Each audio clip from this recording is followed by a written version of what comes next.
ஷேய் Bairstow Bairstow கணக்கு போடுதா நல்லா கேட்டுக்கோப்பா. நீதிபதி சர்ச்சு கோட்டையார் போகாம அவர் நிற்காருப்பா. நீங்கள் கவலைப்பட வேண்டிய அவசியம் இல்லை. 10:30 மணிக்கு உலக நாடு நீதிமன்ற கோர்ட்டில் மிதித்து நிற்கார். தாய் இந்தியா நாடு தமிழ்நாடு முதல் பாதம் மிதித்து நிற்கார். டெல்லி 2வது பாதம் மிதித்து நிற்கார். 3வது பாகம் வெளிநாடு மிதித்து நிற்கார். 4வது பாகம் தெற்கு பாளையம் ராஜபாளையம் சிலுவத்துறை 2 நீதிமன்றத்திலையும் மிதித்து நிற்கார். 4 கணக்கில் மிதித்து நிற்கார். கவலைப்பட வேண்டிய அவசியம் இல்லை. இந்த ஊரை சுற்றி நிற்கிற கொங்கடப்பே நாக்கை உள்ளே விட்டு அவன் கணைக்கணும். கழுதைக்கு எப்படி கணைக்கும் அந்த மாதிரி கணைக்கணும். பிடிச்சி உள்ளே தூக்கி போடையில் தான் அப்போத்தான் ஆகா நம்ம அப்போ கணைச்சோம் இப்போ தூக்கி போடுதாரு உள்ளே அப்படிமா. மானிட பேரை தமிழ் வார்த்தை பேசுகிறவன் எவ்வளவு மோசத்தில் உட்காந்து ஆட்டு தான். எல்லா கணக்கும் ஒண்டிச்சு எடுக்கார். அதுதான் ஜாதிக்குள்ளே நீதிமன்ற கோர்ட்டை பூட்டிட்டார். அது அவர் தான் அவர் பூட்ட வேண்டிய நேரத்தில் பூட்டிட்டார். பூட்டுறா ஜாதிக்குள்ளே பூட்டுறா அப்படின்னா தான்டா ஜாதி பேப்பரை பூட்ட முடியும் அப்படின்ட்டார். ஜாதி பேப்பர்லாம் பூட்டிடுவார். அந்த பேப்பரில் தான்டா ஜாதி அடித்து வச்சு விளையாடுதாடா அப்படிங்காரு. இப்போ அந்த ஜாதி பேப்பர் கணக்கு எடுக்கல ஜாதியாக உட்காந்துருப்பான். சிட்டி கிராமத்தில் பல லட்சம் கோடி அடித்து வச்சுருப்பான். அந்த பேப்பரை பிடிக்கல எப்படி இருக்கும். அந்த புடுக்களையும் குண்டிலையும் சாணம் வச்சு விடுவார். சாணம் வச்சா தானே சரி வரும். விவசாயத்தை கொடுத்துருக்க விவசாயத்தை அழிச்சிட்டு பூரா கெட்டட பில்டிங்கெல்லாம் போட்டு நச்சு வச்சுருக்கடா முட்டா பேகலாம்.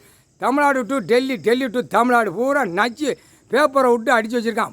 எல்லாம் இந்த 7 செம்மத்து சேட்டை செஞ்சவன் இந்த செம்மத்தில் பேப்பரை அச்சடித்து ஜாதி அடித்து நம்ம கடவுள் சொத்து கடவுள் பூமியை அழிக்கணும்டான்னு 2 நாக்கை கெட்டி அழித்து வச்சுருக்கான்.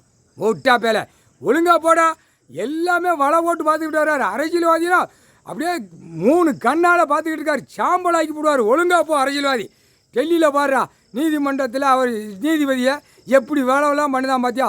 இந்த கண்டாரோலியுமே அரசியல்வாதி மோட்டம் இல்லே பிரதமர் ஒழுங்காரு உனக்கு முன்னுமா சாணம் வச்சு போடுவார். சாணம் உனக்கு போட்ட கணக்கு தப்பாதுரா. கைலாசத்தில் போட்ட கணக்கு தப்பாது. அதையும் பார்த்துக்கோ. சாணம் வச்சுருவார். இழுத்து சாணம் வச்சு காணொலியில் உலக நாடு பாடுறான்னு விட்டுருவார். ஒழுங்கா போ. எல்லாத்தையும் அவமதித்து கையில் பூட்டி வச்சு விளையாடுதான். எப்படி இராணுவத்தையும் பூட்டி வச்சு விளையாடுதான். நீதிமன்றத்தை எல்லா கோர்ட்டையும் பூட்டி வச்சு விளையாடுதாங்க நீயே. அவர் உள்ளே இறங்கி வராரு. இந்தா நிற்கார் பார்த்துக்கோ. உள்ளே இறங்கி வர எல்லா கணக்கும் ஒண்டிச்சு எடுத்துருவார். 7 செம்மத்து சேட்டையை கிளியராக ஒவ்வொருத்தனுக்கு அரசியல்வாதி ஏற்றி வச்சுட்டு தான் தூக்குவார். புரியுதா. கடவுள்ரா கடவுள் இல்லை. 2 பேருமே நீதிமன்றத்தில் ஜட்ஜி சிரசில் உட்கார்ந்து வராரு. அவர் தான் தோண்டி எல்லாம் வெளியே எடுக்கார். இப்போ அவங்க சிரசில் உட்காந்து ஆணுக்கு ஆணு பெண்ணுக்கு பெண்ணுக்கு பார்வதியமாக உட்காருது. ஆணுக்கு கடவுள் உட்காருதாரு. கேட்டுக்கோங்கடா அடிச்சிட்டான். கரெக்டாக அடிப்பான். ஐயா போயிட்டாரு. ஐயா நீதிமன்றத்தை உட்காருதாரு.